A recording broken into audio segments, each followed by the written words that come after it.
But still, I don't know why I loved you. বাথরুমে ঢুকে একটা ফলস হাত দেখতে পেয়ে আমার সন্দেহ হয়।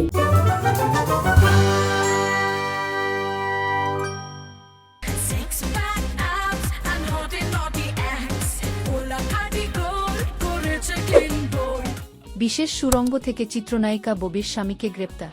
রাজধানীর গুলশানের একটি বাসায় বিশেষ কায়দায় তৈরি একটি গোপন সুড়ঙ্গ থেকে বহুরূপী প্রতারক মির্জা আবুল বাশার মামুনকে গ্রেপ্তার করেছে পুলিশ।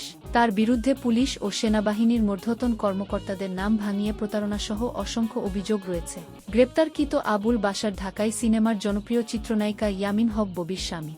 শুক্রবার ১৯ জুন রাত ১২টার পর থেকে গুলশান -২ এর ২৮ নম্বর রোডে অবস্থিত আবুল বাশারের বাসা ঘিরে রাখে পুলিশ। পরে শনিবার সকালে বাসায় তল্লাশি চালিয়ে বাথরুমের পেছনে বিশেষভাবে নির্মিত একটি গোপন সুড়ঙ্গে আত্মগোপনে থাকা অবস্থায় তাকে গ্রেপ্তার করা হয়।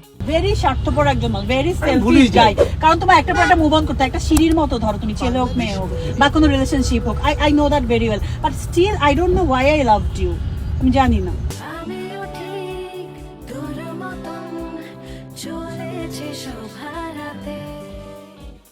গুলশান থানায় দায়ের করা একটি প্রতারণা মামলায় তাকে গ্রেপ্তার দেখানো হয়েছে। এর আগে গত বছরের অক্টোবরেও প্রতারক আবুল বাশারকে গ্রেপ্তার করেছিল পুলিশ। তবে জামিনে মুক্তি পেয়ে আবারও প্রতারণায় সক্রিয় হয়ে উঠেছিলেন তিনি।